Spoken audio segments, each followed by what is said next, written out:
Hello, family, friends, and fans. I'm Fletcher Roden, and this is Fletch Me Anything. It's a limited 2 week run, a return of the show that was once regular here on YouTube. I can talk about just about anything here on Fletch Me Anything. One of them is the new album I've got, which is the reason I'm doing the return to Fletch Me Anything.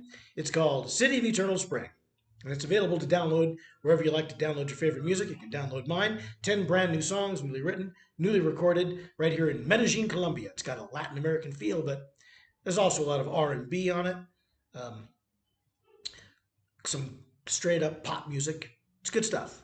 I hope you enjoy it. Check it out. There is a link below this video to the YouTube full album playlist, so you can preview it all for free before you download it from wherever you like to download your favorite music. Okay, so Fletch Me Anything. I could talk about just about anything here on Fletch Me Anything. That was always the point. I used to do a lot of looking back episodes, looking back on my favorite movies or records that a lot of people didn't know of or had forgotten about. And I did a lot of live to camera performances. I'll try to do some more of those on this run.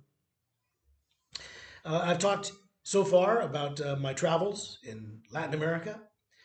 I wasn't really going to talk about that too much. I mean, I don't really have a need for people to know where I am. I don't mind talking about where I've been, but where I'm going, I don't know. I am going to Costa Rica though from here, so so much for my rules. Anyway, um, so I've talked about my slow travels in Latin America, and I may not just stay in Latin America. I almost went. I came here from Ecuador to Colombia because it was close and it seemed good, and I wanted to check it out. But honestly, I almost went to Thailand, and I may yet do that. Do the Thailand, Bangkok, Chiang Mai, I think it's called, uh, and then Indonesia, Vietnam, Cambodia. I hear Cambodia is great. So I'm slow traveling, but right now I'm in Latin America, and I've been talking about the crime here and the friendliness of the people. But now I want to mention uh, why I left the United States, because a lot of people are leaving the United States. I'm only one of them. Um, so let's talk about that here on Fletch Me Anything. I'm not going to say that, I didn't abandon my U.S. citizenship. I didn't. I'm an expat, so That's basically a nice word for immigrant. But I'm not really immigrating to any particular country at the moment. I'm just sort of slow traveling, which is kind of cool. Um, but I'm not slow traveling around the United States, and people don't do that. People leave the U.S. to go slow traveling to other places. So why did I do that? Okay, so like a lot of people, well, all right, yeah, like a lot of people, I just felt the U.S. was not that welcoming anymore. I sensed a real shift in the U.S. and I left last year. So, um, and I just sensed that there'd be. It was I left before the election. I had a condo in Vegas. I felt I sensed that the real estate market there was going to crash, and I was right. I felt that there was no real reason to stay in Vegas. I was performing a little bit as the sexiest guy in the world, doing my novelty songs. But performing comedy is that's good for a younger person. My feeling is that stand up comedy is really a stepping stone type medium to get you do it if you're a young actor or actress, and then you get an agent, and then you get a commercial, and then you get some guest appearances on sitcoms, then you get a small role on a sitcom, and then you can really start doing some stand up gigs if you want some good ones. But nobody does stand up just to stay in stand up, I don't think. And I wasn't going to be an actor. I wasn't going to get an agent or do commercials. I sang funny songs about vaginas. And I did not want to get into a car and tour around and drive to Boise and Portland and Phoenix. maybe maybe so that maybe I could sing three songs or maybe not. I don't know. And in comedy, the way the way comedy works is comedians book the shows. There's no other medium that I know of where your competition gets to decide if you have a career or not. And if you're too funny, no, that's not good. If you're not funny enough, that's really not good. If you don't kiss enough butt, or if you're not a clicky person, that's no good. A lot of times they'll put you on stage because you have a car. And if you're good enough to take on the road, well, you've got the car. So they'll use you for the car. I've heard of things where people were putting other comics on stage in return for sexual favors. Uh, so I didn't want to have to deal with all that stuff. And I was also afraid that the United States would not be a place I'd want to perform in. And it isn't. I wouldn't want to do comedy in the United States now. You could get hurt. People throw beer bottles at stages now. Forget that. It's not worth it. You know? So there's a new kind of entitlement in the US that is, and comedy audiences are the worst audiences in the world to begin with. So I just felt like there's no reason to stay in Vegas. I felt there was a crash coming, and there was. I didn't like the turn of the political climate. I felt things were just getting too tense. And I'm a short man with an obviously Semitic appearance, and that's not going to help in the coming years. So and also there was the economy. I was a writer.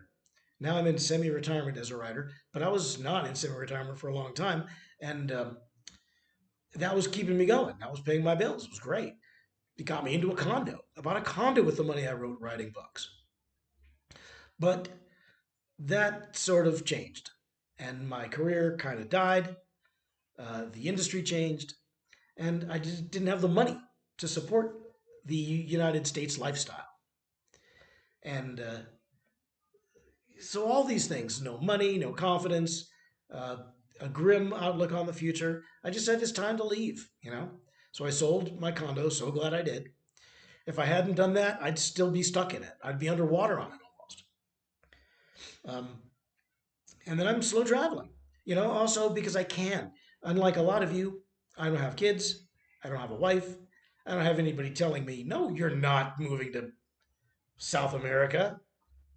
Janie's got soccer practice. She loves her friends. Well, guess what? First of all, if I had a family, Janie would say goodbye to her friends, and if they were really her friends, then they'd keep in touch. We're going to South America. But I didn't have that worry. I'm mobile, I'm free, I'm footloose and fancy free, as they say. So it was easy for me to do it. There was every reason to leave the United States and not one compelling reason to stay. That's why I left. And I also foresaw an exodus. I really did. I knew that if the MAGA movement took the White House again, that there would be liberals who were looking to get out of the country. And there are. I knew that would happen. But I also knew that if the White House had gone to the Democrats, the Democratic Party, then there wouldn't be an exodus because the MAGA movement, a lot of them couldn't are not really economically poised to just up and go. It does take some means to be able to do it. Now I'm not a man of great means. I'm a man of modest means, but I have enough to get me where I need to be, enough to get me out of the country. But you got to have that. You've got to either be able to work in a mobile fashion or have money coming in or have a big savings. I got by on a combination of working in a mobile fashion and now I've got some savings. But I'm not spending the savings. I've got income. So you got to have those things. And a lot of the people in the MAGA movement weren't going to have them. More people in the Democratic movement, more progressive people would have that kind of leeway to leave. And I knew they would, and they are. And that also means that property values are going down. There's economic instability in the United States. There was no reason to stay and every reason to leave. So that's why I left. And also because I could. Um, if you're thinking of leaving, I recommend Latin America. I think it's great. I don't want to give away all of my secrets because I don't want to get, we come in, the prices go up, the neighborhoods get gentrified, and the locals get pissy about it because things were so expensive before the gringos came. They just weren't. Rent in particular. The expat community has driven up rents in Medellin like crazy train, you know? So I don't want to necessarily open the floodgates, but I do have to say, if you're like me and there's not a single compelling reason to stay in the United States and you can leave, why not? I don't think it's unpatriotic. I'm not abandoning my country. I'm just not living in it right now. That's the way it always used to be.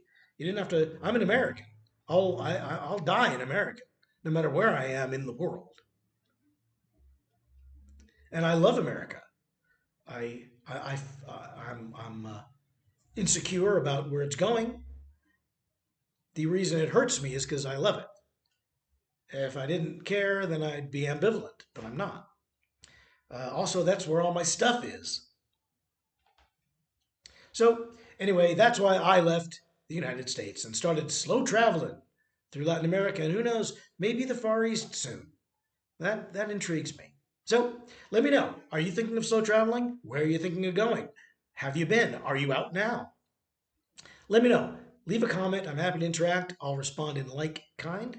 In the meantime, keep watching this limited 2 week run of Fletch Me Anything, celebrating my new album, City of Eternal Spring, which is available to download wherever you like to download your favorite music. You can download mine. Check out my other shows, Fletcher Road's Pet Peeves, and Quotes and Quips with Fletcher Road, and that's on alternating Mondays here on this YouTube channel. There are reruns of Fletch Me Anything and those other 2 shows, and my show called Tracking the Lone Wolf, based on my book, Tracking the Lone Wolf, the Sigma at work, at home, and at play. So there's plenty of you to listen to, plenty for you to listen to and read and enjoy. Please do. Tune in again, and until then, bye, Mary.